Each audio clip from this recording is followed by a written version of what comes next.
அனைவருக்கும் வணக்கம். மாணவர்களுக்கான இந்த வார சிந்தனை: சமூக வலைதளங்களை நல்வழியில் பயன்படுத்துங்கள். இன்ஸ்டாகிராம், ஃபேஸ்புக், வாட்ஸ்அப் போன்ற சமூக வலைதளங்களில் இன்றைய மாணவர்களின் மனது அலைந்து கொண்டிருக்கிறது. இந்த அலைபாயும் எண்ணங்களால் பல இளைய தலைமுறைகளின் வாழ்க்கை கேள்விக்குறியாகி இருக்கிறது. உலகை சுருக்கி காட்டும் அறிவியலின் அற்புத படைப்பு சமூக வலைதளம்.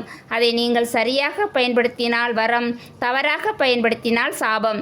இன்ஸ்டாகிராம், ஃபேஸ்புக் என்ற பெயரில் அறிமுகம் இல்லாத நபர்களோடு பேசுவதாலும் கேம் விளையாடுவதாலும் மாணவர்களின் பொன்னான நேரம் வீணாக போவது மட்டுமல்லாமல் அதில் பல தவறுகளில் மாட்டிக்கொள்கிறார்கள். இணையத்தில் இணைந்திருக்கும் அளவுக்கு மாணவர்கள் தன் தாய் தந்தையின் இதயத்தில் கூட இணைந்திருப்பதில்லை. ஆம், இயந்திரத்தோடு ஒன்றி அவர்களும் இயந்திரமாக மாறிக்கொண்டிருக்கிறார்கள். இன்டர்நெட்டிலோ ஃபேஸ்புக்கிலோ இருக்கும் மாணவனுக்கு வீட்டில் உறவுகள் வந்தால் கூட தெரிவதில்லை. அவர்களை வரவேற்க வேண்டும் என்ற எண்ணம் கூட தோன்றுவதில்லை. சாதாரணமாக சிந்தித்து செயல்படும் செயல்களை கூட இன்டர்நெட்டிலும் இன்ஸ்டாகிராமிலும் தேடிக்கொண்டிருக்கிறார்கள். இதனால் சிந்தனை திறன் மழுங்கடிக்கப்படுகிறது. இந்த வியத்தகு அறிவியல் முன்னேற்றங்கள் அனைத்துமே மனித மூளையால் உருவாக்கப்பட்டதுதான் என்பதை மறந்துவிடாதீர்கள்.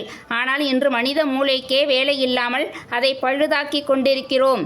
இன்று சமூக வலைதளங்களால் உடற்பயிற்சியின்மை, தூக்கமின்மை போன்ற காரணங்களால் மாணவர்களுக்கு 60-70 வயதுகளில் வரக்கூடிய மனத்தளர்ச்சி, மன உளைச்சல் எல்லாம் 20 வயதுகளில் வந்து விடுகிறது.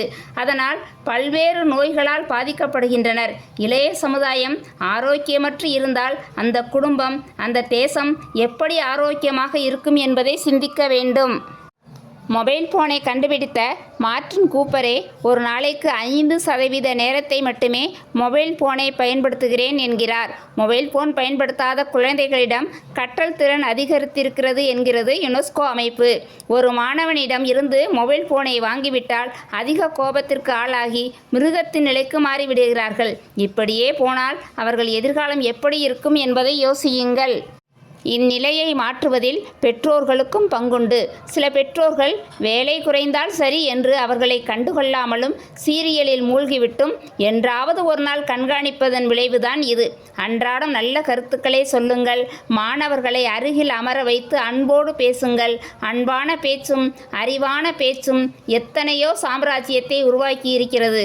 மாணவர்களும் ஆசிரியர்களின் அறிவுரையையும் பெற்றோர்களின் அறிவுரையையும் கேட்டு தேவைக்கு மொபைல் போனை பயன்படுத்துங்கள். உங்களுக்கு இந்த நாள் மட்டுமல்ல, எந்த நாளும் இனிய நாளாக அமையும். வாழ்த்துக்கள்.